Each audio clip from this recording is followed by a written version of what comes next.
chatting about trust right now. The definition of trust is defined as choosing to risk making something you value vulnerable to another person's actions. So it's choosing to risk making something you value vulnerable to another person's actions. Even as I read this, I thought, what if we took the word risk out? Because before we were aware that trust could be compromised, we just perhaps made something we valued vulnerable to the actions of others. Trust is a natural, innate ability in all of us. And have a think about kids when you think about trust. It's just there. There's no question. As children, we trust our primary caregivers right from day one. Yes, the trust may get broken, and so this is when we have to relearn how to trust again.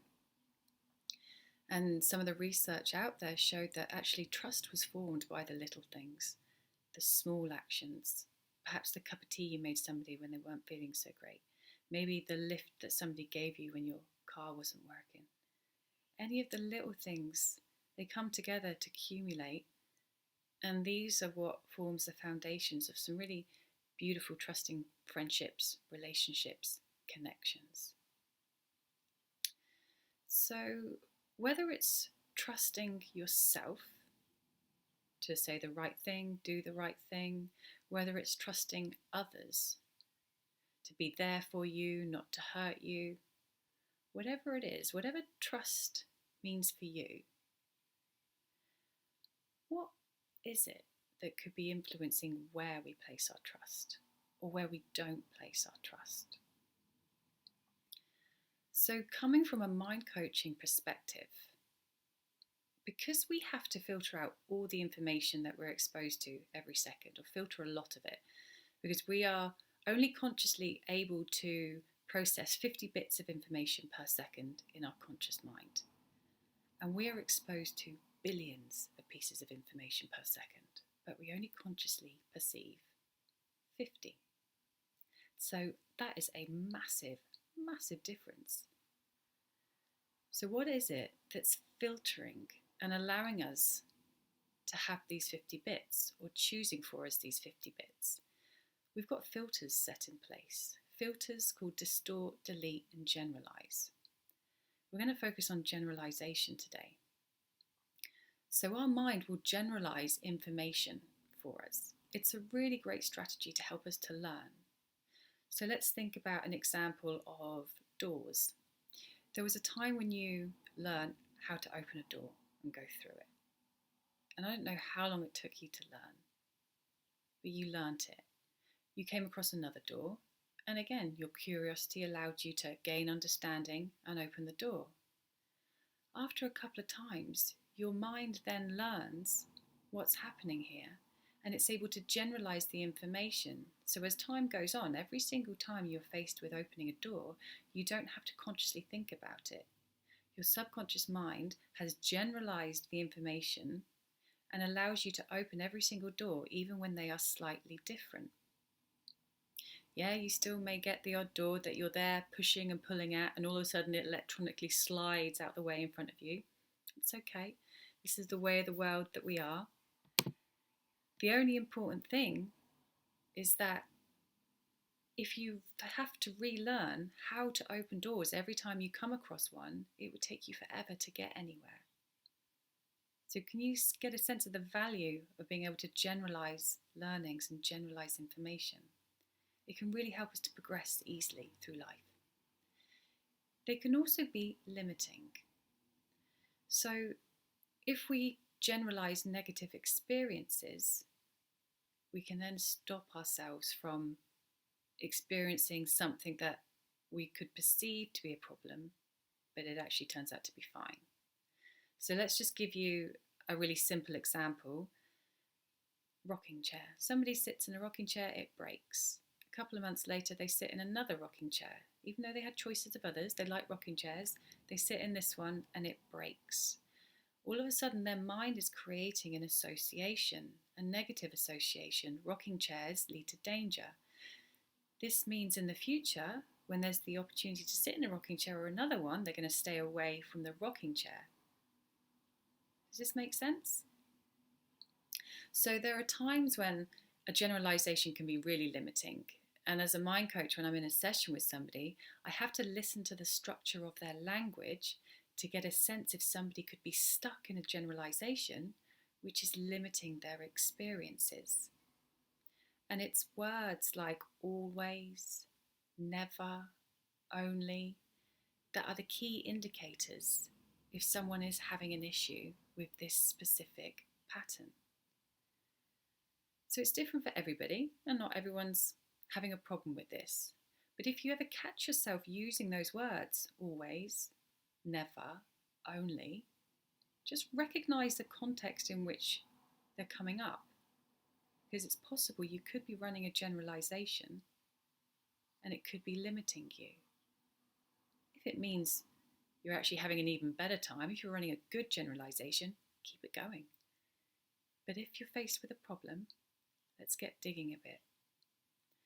Another example of a generalization is quite a big one and what comes up a lot.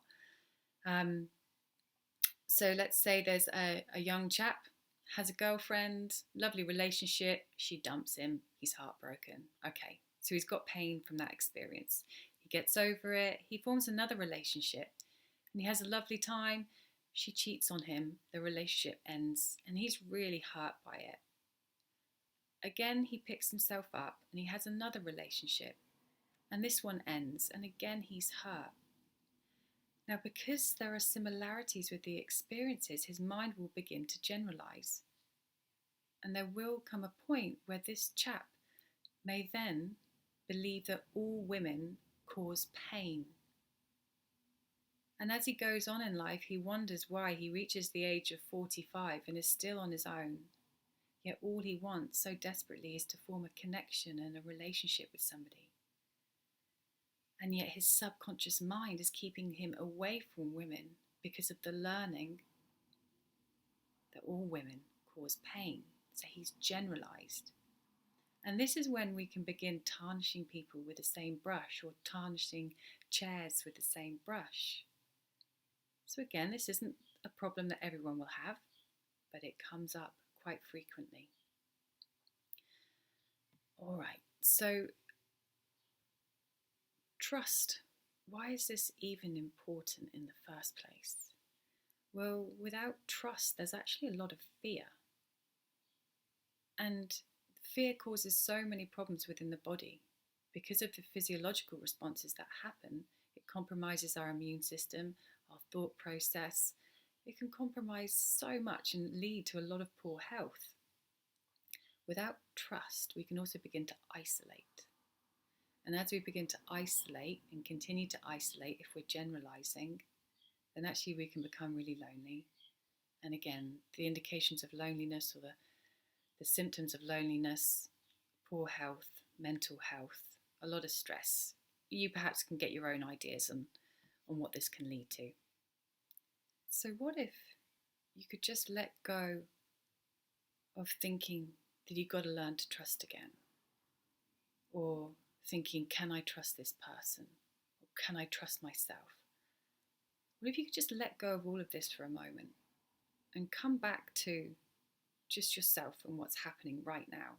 Because at this very moment, you are breathing, your heart is beating, your blood is flowing.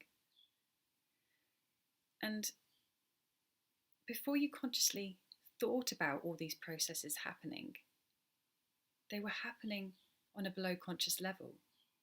You were doing it all, you're just not consciously doing it all. So this means part of you is able to trust you, to keep you alive and keep you doing what's happening. It's also the same trust that allows you just to put one foot in front of each other.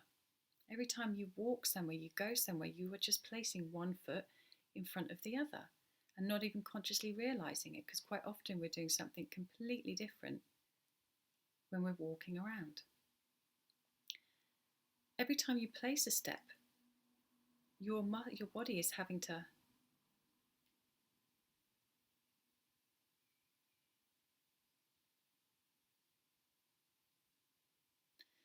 So this means you could actually trust yourself to make the judgment call. Now, as I mentioned earlier, every single second we're being bombarded with billions of pieces of information, and we're only consciously aware of 50 bits. So no matter how hard you try, you cannot possibly conceive of all the information that you need to allow you to make a judgment call. You simply don't have the mental capacity. Yes, you can go through a lot of non-verbal training, a lot of subconscious communication training, and you can get a lot better at it. But your subconscious mind has got everything it needs to allow you to gain all the information to give you those bits that you will become conscious of that can help you make the right decision. So this means that when you're next with somebody, you're connecting with somebody, you can allow your beautiful mind to do all the work to allow you to make the right decision. So to do this, all you need to do is just to be curious. When we're connecting with somebody, when we're sitting and meeting somebody and holding a space for them, we allow them the opportunity to communicate freely. If we're sitting there and we're like, ooh, can I trust this person? Ooh, then we're giving off a certain energy, and this may make them a bit tense and a bit insecure, and may cause them to stumble and falter in what they're trying to communicate and convey.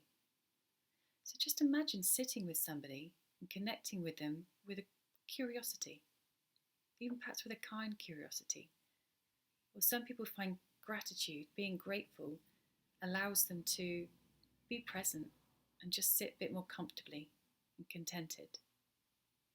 And at these moments, when you're in this space, your mind is picking up and receiving all of the non-verbal cues and the below conscious communication that is happening. The stuff that you're not consciously aware is happening, and also the stuff that you're not consciously aware that you are sending out. Only 20% of communication is verbal. The other 80% is non-verbal. So this means there is so much more than what you're actually comprehending moment to moment. So as you continue to give yourself the opportunity to really connect with somebody from a position of ease, the part of you that you're trusting to breathe you and walk you is receiving and interpreting every single key little piece, every breath that's taken, every little twitch that happens. And all of this non-verbal information will be clearly feeding into your system so you can continue to relax and enjoy the connection, and then continue learning that actually it's easy for you to begin trusting again. It's easy for you to continue trusting again because you're already trusting yourself. Imagine what it could be like being able to sit with another person and actually just feel comfortable, to feel at ease, ready to meet them in their space, ready to meet them for who they really are. Because as you relax and give them the opportunity to shine, they'll feel at ease and be able to communicate clearly and freely with you. And at the same time that this is happening, you're also inviting your body to be doing what it does best. So you could be sitting there healing and repairing because you've gotten rid of that old stress. Your immune system will be coming back on. Your blood will be flowing freely. The stress response causes our blood to shunt from our forebrain, which is our logical thinking part, to our primitive brain, which is the part involved in fight or flight, stress response. So this means as you're sitting with someone, connecting with them comfortably, curiously, your blood flow is actually shunting back to your frontal lobes. So you can begin to think logically again. You find your conversations will be more stimulating, more expansive. You'll be open to more information. And as these interactions and connections continue for you, feeling at ease, being curious, all these small tokens of trust that you are forming will continue to build and build. So not only will you strengthen your trust with yourself, you may also find yourself developing even more connections with others, even stronger relationships, and even greater community and closer friends.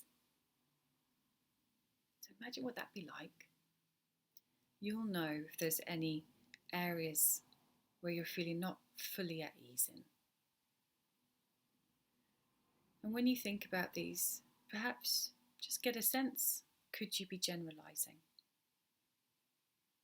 It's just a nice simple tool that can allow you to begin recognizing that you've been limiting yourself. And what if you could change this just by remaining curious? It'd be pretty lovely. New connections would be forming, deeper friendships, larger communities, all the connections that will be happening. Or is it just that you could enjoy another rocking chair in a beautiful place, in a beautiful moment, and just rock yourself into more comfort and ease? Thanks, guys.